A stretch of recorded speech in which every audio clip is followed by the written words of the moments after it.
የፍቅር ቀጠሮ በብስራት ኤፍኤም 101.1 ላይ የፍቅር ጓደኛ መያዝ ፈልጋለሁ። እኔም ፈልጋለሁ። ምን ይሄ ብቻ ከፍቅረኛዬ ጋር ተጣልቻለሁ።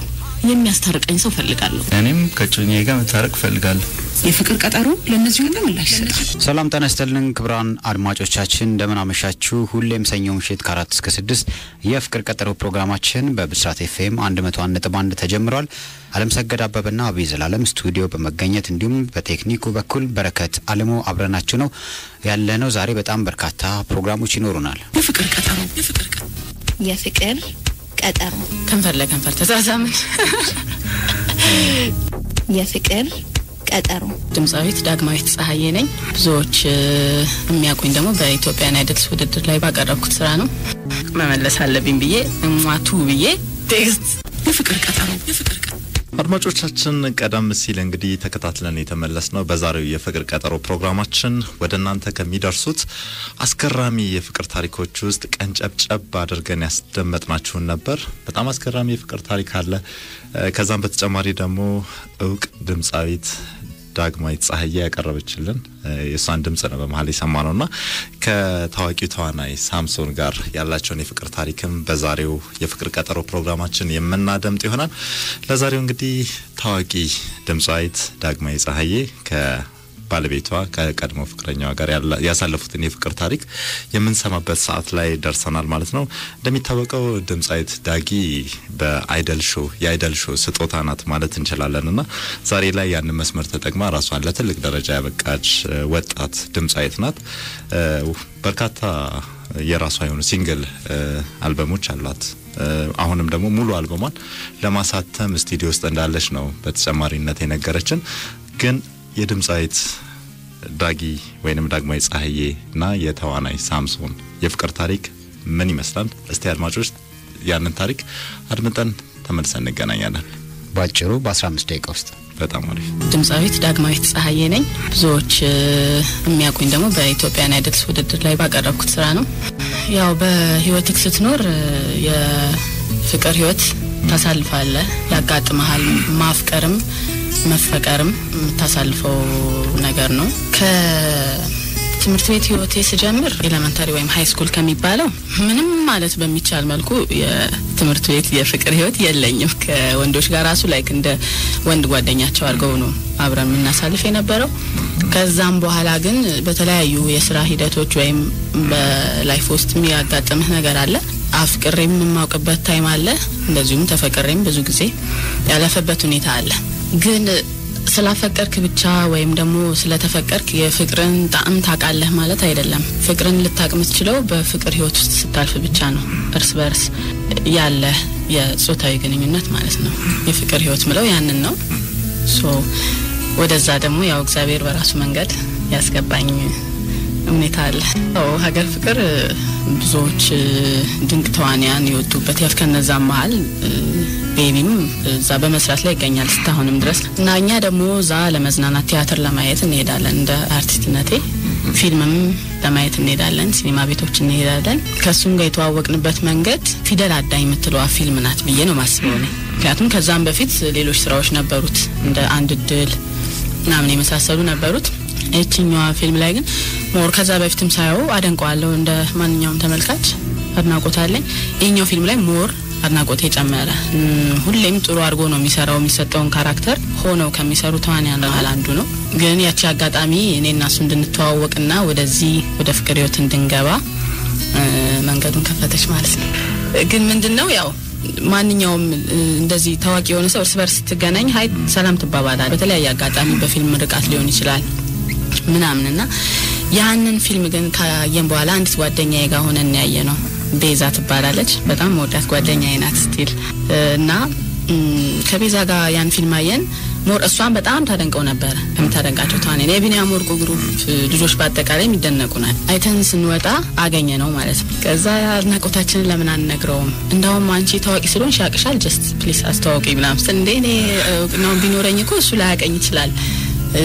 ኢትስ ኦኬ ሄደሽ እንትን ብትዩ ችግር የለም ምናምን ያምን የተባባልን ጀስት ሄደን ሰላም አልነው። ፊልሙን አይተን መውጣታችን ነው ፊደል አዳኝና በጣም ቆንጆ ፊልም ነው ብለን አስተያየት ሰጥ መጣ በዚህ ሁኔታ ከተዋወቅን በኋላ ቁጭ ብለን ያው ማውራት ጀመርን አንድ ሁለት በሉ ብለው ጋበዙን ቁጭ አለን እኔም ጓደኛዬም ቤዛ ከዛ በኋላ ግን ምናወራ የነበረው እኔና ቤቢ ነበርን ልክ ረጅም ጊዜ እንደሚተዋወቅ ሰው በጣም ስለ ጥንት ቲያትሮችና የከኛ ሀገር ደግሞ ነወጋየው ንጋቱና በራን ጆሮ የትወናቸውን ስራቸውን እናወራለን ረጅም ሰዓት እና እንደውም በቃ እንትን ያልቆየ ተጋፋዋት መሰለኝ ጓደኛዬን ማለት ነው ምክንያቱም እሷ ናት ያስተዋወቀችኝ ግን እዚህ ጋር እኛ ቁጭ ብለን አፍላፍ ገጥመን ስናወራ እነሱ ደግሞ ባይተዋር ነገር ሆኖ ዛለት ስራ ነበረኝ ማታ ሸገር ህንጻ አንደርግራውንድ ሰራ ነበር ያኔ ትንሿ ቤት ነበር የሚባለው እና ሰዓት የደረሰ በቃ ሊሄድ ብዬ ተነሳው በዛ አጋጣሚ ግን አብሮት የነበሩት ጓደኞቹ አንደኛው ጓደኛው ሲሳይ አውቀውኛል እነሱ እና ዳጊ አይደለች ዳግማዊት ጻዬ ኢትዮጵያን አይደል ላይ እንደውም በመጀመሪያው ዙር እንደዚህ የመጀመሪያው ፕሮግራም ላይ ያሸነፈች ምናምን ይሉታልና እሱ ያው መጀመሪያ ሲያየኝ ወፍሬም ስለነበረ ቶሎ አልመጣውለት ማላወቀኝም ነበር ማላ ግን እንዴት ይፎዘዋል ነበር እንዴ እንደውም አንተ እቺ ልጅ ነው ማገባው ትላል ነበር እንዴ ምናምን ነገር አሉት ያንን እንግዲህ ካለፈ በኋላ ነው ሰማው እና በዛ አይነት በቃ ተቀላልደ ምናምን ትናልን ስልክም ተለዋውጠናል በኋላ በቃ ሊሸኘን ወደ ታክሲ ላዳ ታክሲ አስቆመን ኮንትራት ከዛ ቻው ስንባባል በዛ ሞመንት ቻው ስንባባል እንግዲህ አጋጣሚ ይሁን ምን የእግዚአብሔር ነገር አላቅም ከንፈር ለከንፈር ተሳሳምን ከዛ በቃ እኔ ደንግጬ ዝም ብዬ ገባው መኪና ውስጥ እሱም ቻው ብሎን ሄደ ግን ይሄን ነገር ለጓደኛ ያልነገርኳትም በሰዓቱ ዝም ብዬ ለራሴ ያሰብኩ እንዴት ነው ይሄ ነገር ምናምን ይያልኩ በኋላ ወደ ስራም ገባው ስራ ሰዓት ደረሰ ባክስቴጅ ሆኜ ቴክስት ደረሰኝ ሜሴጅ የሱ ምን የሚል ብቻ ማለት ነው እና ያንን ሳይ አሁንስ ነግራታለሁ ብዬ አረ ነይ ቅድም እኮ ቻው ስንባባል እንደዚህ ተሳሳምን ሳናስበው አሁን ደግሞ ሜሴጅ ገባ እና እንዴት ነው ይሄ ነገር ስላት አንቺ ወዶሻል እኮ ምን ለስታውቃል ምንድነው ምናምን አለችኝ ከዛ መመለስ አለብኝ ብዬ እሟቱ ብዬ ቴክስት እኔ መለስኩኝ ሪፕላይ አረኩኝ ከዛ በቃ እኔ ወደ ስራ ይገባው በዚህ ሁኔታ እንግዲህ እንትን ያለ መጣ ማለት ሰው ስትቀርበው ነው ማንነቱን የምታውቀውና ከዛም በኋላ ስንገናኝ ስንደዋወል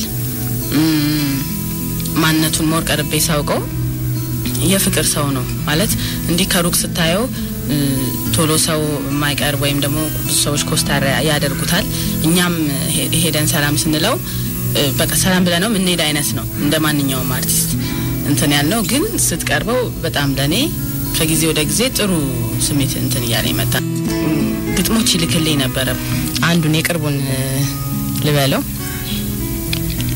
ማርካንን ዘሬን ዘርተሽ የሰጠሽኝ በክፉም በደጉም ጊዜ ያልተለየሽኝ በፍጹም በጭራሽ ክፉሽን አያሳየኝ መቼም ቢሆን ሚስቴ እኔ አንቺ ብቻ ነኝ ገብረ ክርስቶስ ደስታ ሰወድሽ ምትለው አንገጠም በተደጋጋሚ ይልክልኝ ነበር እሱ እንደውም ቀለበታችን ላይ አሁን በሱ ዘፈን ነው ሙሉን ፕሮግራም ከዛም ባለፈ የነጥላሁን ገሰሰን ዘፈኖች ስፔሻሊ የጥላሁን ገሰሰን አንቺን በማግኘቴ ታደሰች ህይወቴ የምትለዋል ዘፈን በተደጋጋሚ ይልክልኝ ነበር ግጥሟን እኔም አዳምጠዋለሁ እኔ አሁን እኔ የምሰራበት ክለብ እሱም ይመጣል ከጓደኞቹ ጋር እኔም ደግሞ እሱ ቲያትር ያለው ጊዜ ሀገር ፍቅር ሄዳለሁ ባክስቴጅ ቀመጣለሁ ምናምን ብዙ ጊዜያችን በቃ አብረን ልንለያይ አልቻልንም ብዙ ጊዜያችን እኔ ከቤተሰብ ጋር ነው ምኖረው እሱ ደግሞ ብቻውን ነው የሚኖረው በዛ ሰዓት ከዛ በፊት እኔን ከመታወቅ በፊት አይ ቲንክ ከሰለሞን ቦጋለ ጋር ይኖሩ ነበር የተወሰነ አመት አብረው አንድ ቤት ይኖሩ ነበር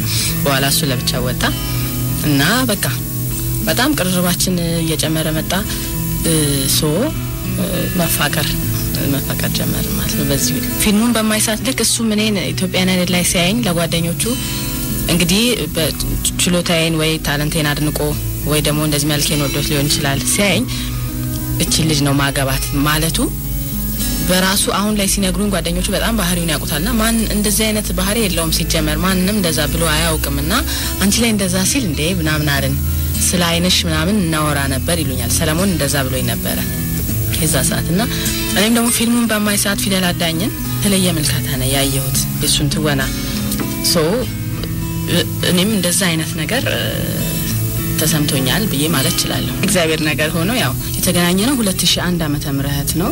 በፍቅር 4 አመት ቆየን እና 2005 ላይ ቀለበት አደረግን። አሁን በትዳር 2ኛ አመታችን ነው። እኔ ያው ሙዚቀኛም እንደመሆነ መጠን ብዙ ነገሮችን በዜማ አንዳንድ ጊዜ ለኔ ሊገልጽልኝ ይችላል ምለውን ነገር መርጬ እንደሱም ባይሆን እሱ በጣም ይችላል መምረጥ።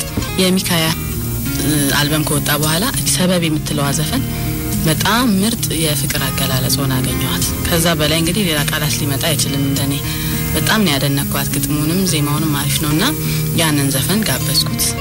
ሰበቤ ሁን ሲል ባንተ አርጎኝ ሰበቤ ሁን ሲል ባንተ አርጎኝ ሰበብ ደስታዬን ከመረው እንደ ድንጋይ ክብር ዓለም ሌላ መስሎኝ ብዙ ስማኝ ምኖር ገና ጀመርኩ ከንፈር ሲስመኝ የእንጋባ ጥያቄ ወይም እንደዚህ አለ አይደለ የምታነሳው ነገር ያንን ብዙ ጊዜ ወይ በስልክ ዝም ብለን ኖርማል ወሬ ያወራን ዳይ አግቢኝ ይለኛል ወይም ደግሞ ቁጭ ብለን ያወራን እንደዚህ ያላል በየሰዓቱ ለኔ ያ ልክ እንደ ሰርፕራይዝ ነው የምቆጥረው እና እንደዛ ባለኝ ቁጥር ሰርፕራይዝ ሆናለሁና እኔም ፕራይዝ በጣም ወዳለሁ። ለምሳሌ ካስክ ዲጎዲንና ፓይስትራ አንድ ላይ አርጎ የሆነ ጊዜ ለልደቴ እንትን ያለልኝ ሁኔታ አስታውሳለሁና ለነጋባ ያሰብን ጊዜ እኔ አጋጣሚ ዱባይ ጉዞ ነበረኝ የ3 ወር ኮንትራክት የ3 ወር የ4 ወርና በቃ ከዛ ስመጣ ሽማግሌ ኩራባቸው ደነቀ አለማየሁ ታደሰች ወደ 6-7 የሚሆኑ ሽማግሌዎች አዘጋጅቶ አጋጣሚ እኔ ከዱባይ የመጣው ሰዓት 2004 ላይ ነው። ከዱባይ መጣው አካባቢ ሚያዚያ አካባቢ መጣው አባቴ ግንቦት አካባቢ ታመመና ግን እኛ ኦሬዲ በቃ ሽማግሌ ተልኮ ሰርግ ለማድረግ ስላሰብን እርግዝናውም ነበረ። ከዛም በኋላ ግን ነገሮች እንዳሰብነው አልሆኑልንም። ማለትም እኔ የ2 ወር ነፍሰ ጡር እያለሁ ነው አባቴ ያረፈው የነበረው። ከዛም በኋላ ከ80 በኋላ ሽማግሌ ተላከ ምናምን ሰርግ የነበረውም ቀርቶ የቀለበት ፕሮግራም አደረግንና ማዘጋጃ ሄደን ተፈራርመን አነስ ያለ ምሳ ግብዣ ለሽማግሌዎችና እንዲሁ ለቅርብ ጓደኞች የተወሰነ ቤተሰብ ምናምን ተሆኖ የቀለበት ፕሮግራም አደረግን ማለት ነው። ምናልባት ወደፊት እግዚአብሔር ከፈቀደ ሰርግ እናደርጋለን በሚል አለፍን። የቀለበቱ አካባቢ እኔ 4 ወር አካባቢ ነበርኩ።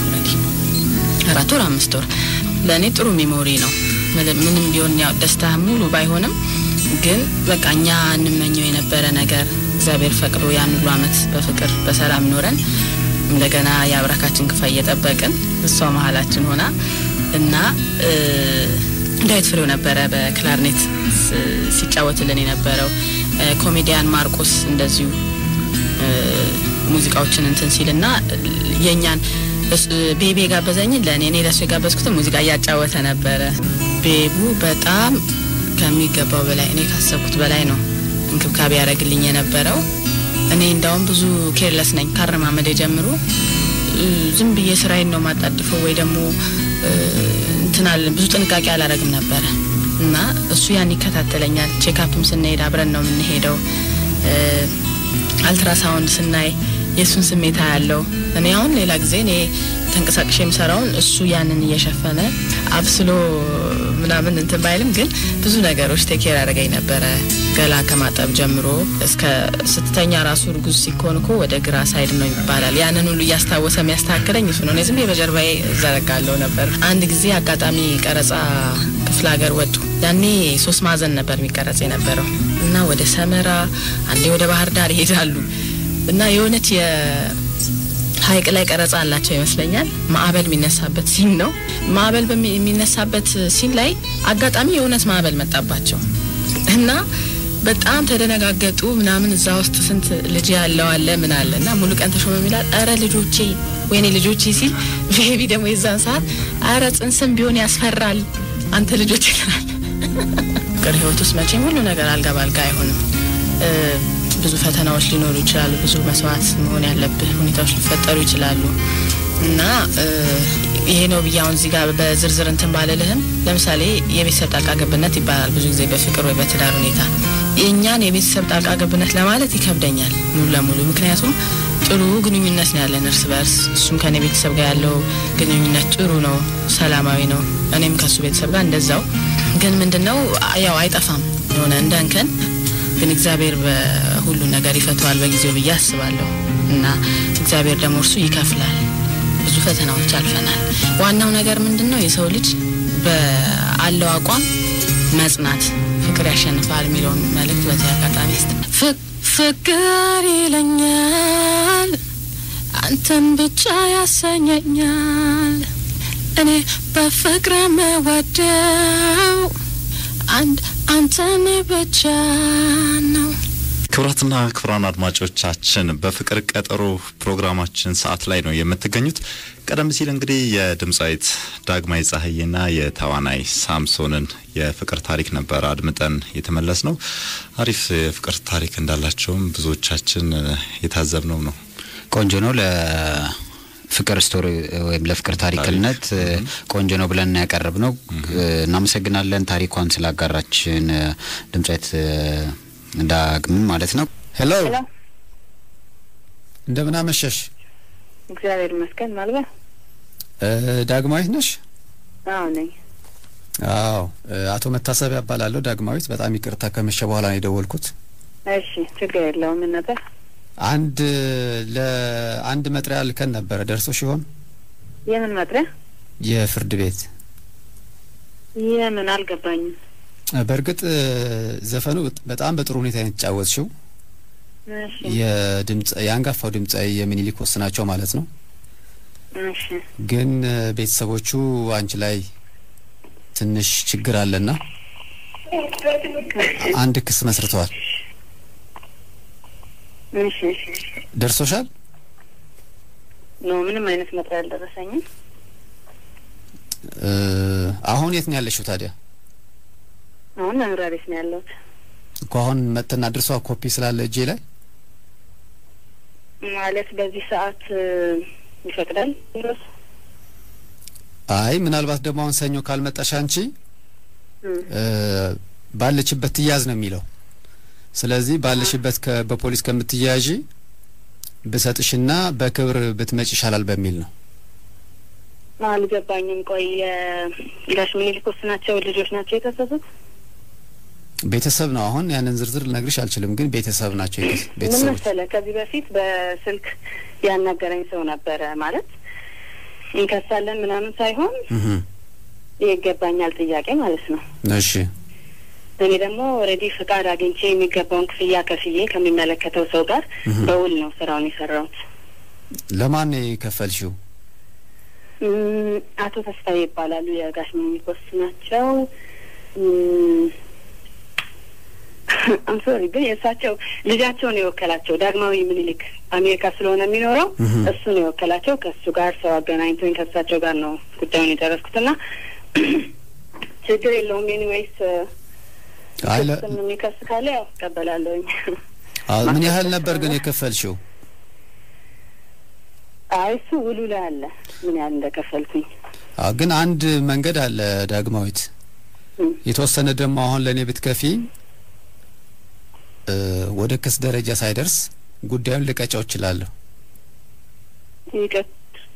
እርሶ የህግ ሰው ነው አይደል አዎ ስለዚህ ከልጆቻቸው ቢሆን ይሄ ነገር አይገርመኝም ከርሶ ግን መምጣቱ በጣም አግባብ አይደለም እና ይቅርታ ሌላው ደግሞ ራሳቸው ባለ ጉዳዮች በነገሩኝ ደስ ይለኛል እሺ በጣም እናመሰግናለን አሁን የሚደወልሽ ከኤፍቢሲ ከኢትዮፒካ ሊንክ ነው ዮናስና ብርሃኔ ነን ወይ ምን ይስካይ ከኢትዮፒካ ሊንክ አዎ አየር ላይ ነው ያለሽው ዳጊ አድማጮቻችን አሁን ዳግማዊት ጻህዬ ነች ወጣት ድምጻዊት ነች የፊልም ተዋናይትም ነች በጣም ጎበዝ ድምጻዊት ነች በቅርቡ ደግሞ በጣም አግኝታችኛል የሚኒሊክ ወስናቸው በአሪፍ ነው የዘፈነችው አዎ ግን ይሄንንም በአሪፍ መለሰች አሁን ልናፋጣት ሞከረ በጣም በጥሩ ሁኔታ በትክክለኛ በትግስት ነው አልተናደድሽም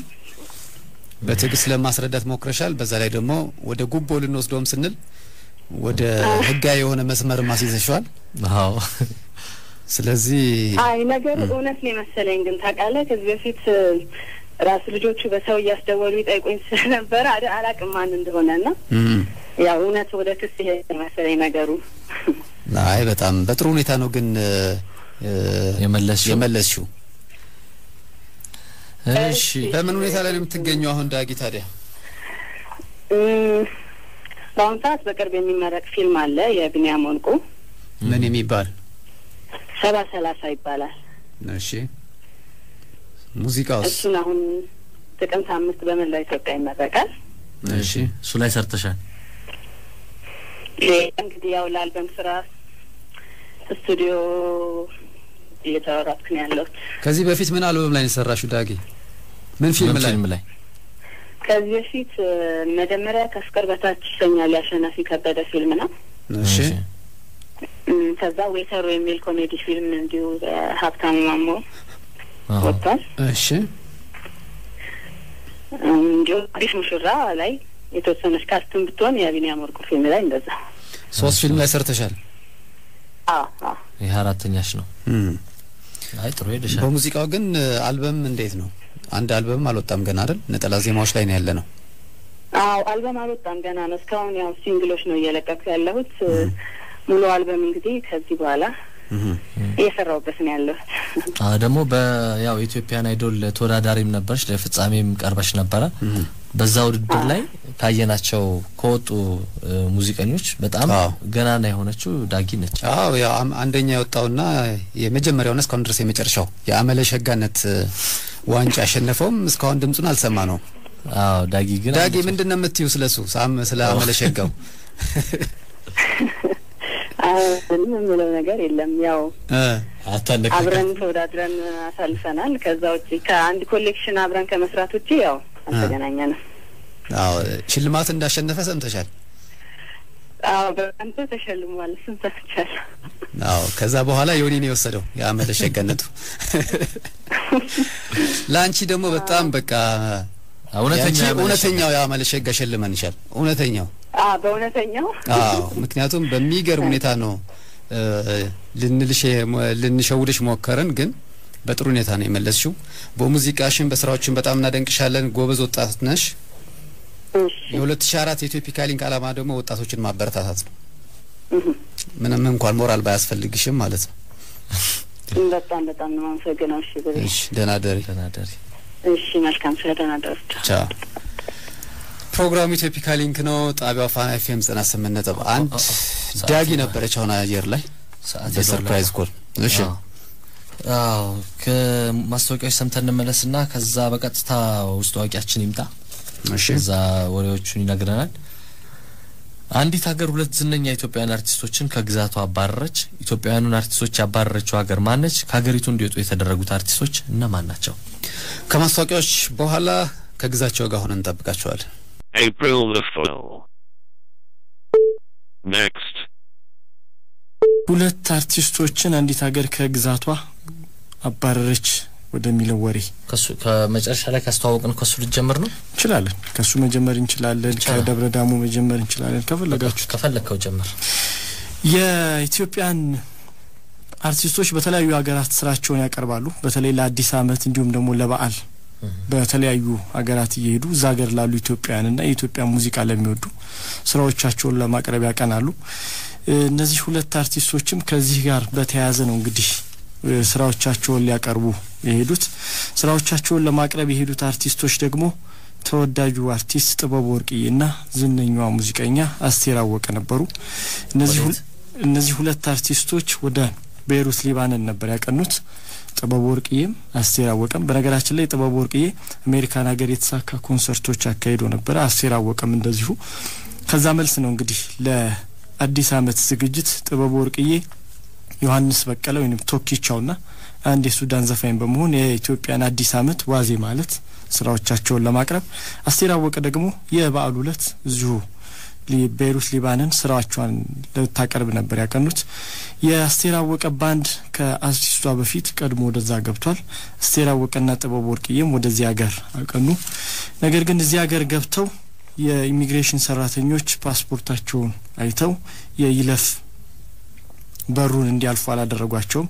መጀመሪያ ጥበብ ወርቅዬ ነው እንዲመለስ የተደረገው። ከዛ አስቴር አወቀ ከዛ ሀገር እንዲመለሱ ተደርጓል። እነዚህ ሁለት ተወዳጅ አርቲስቶች ከቤይሩት እንዲመለሱ የተደረገበት ዋናው ምክንያት ደግሞ አርቲስቶቹ ፓስፖርት ላይ የእስራኤል ቪዛ አለ።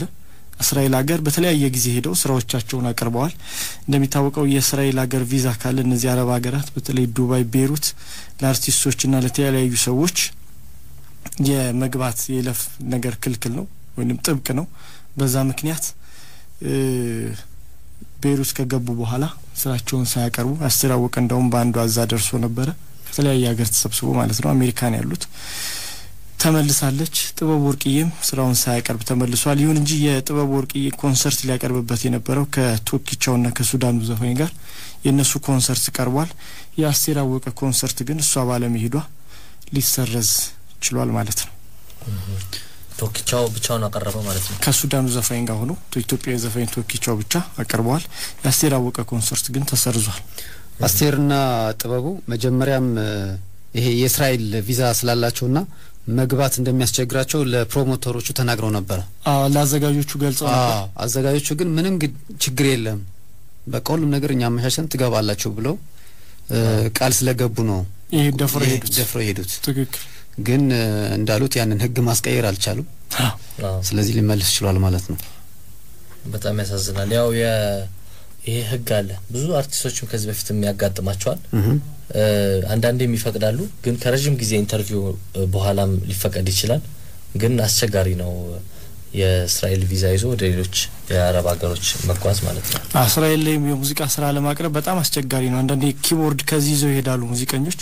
ኪቦርዱ ለፍተሻ ሂድ ሆቴል ሄት ነው ይመጣልሃል ነው የምትባለው። ግን እዛ ሆቴል ስትደርስ ኪቦርዱ ተፈታቶ ስለሚመጣ ሌላ ኪቦርድ የሚገዙበትም አጋጣሚ ሙዚቀኞች ያጋጥማቸዋል። በጣም ጥብቅ ነው። እሺ ያው ግዛቸው የሄለን በርሄ ማኔጀር መሆኑ ይታወቃል። ከዚህ ጋር በተያያዘ ይመስለኛል አሁን የሰጠው ተጨማሪ ማብራሪያ ከዛ አስፈላጊ ማብራሪያ ያስፈልጋል።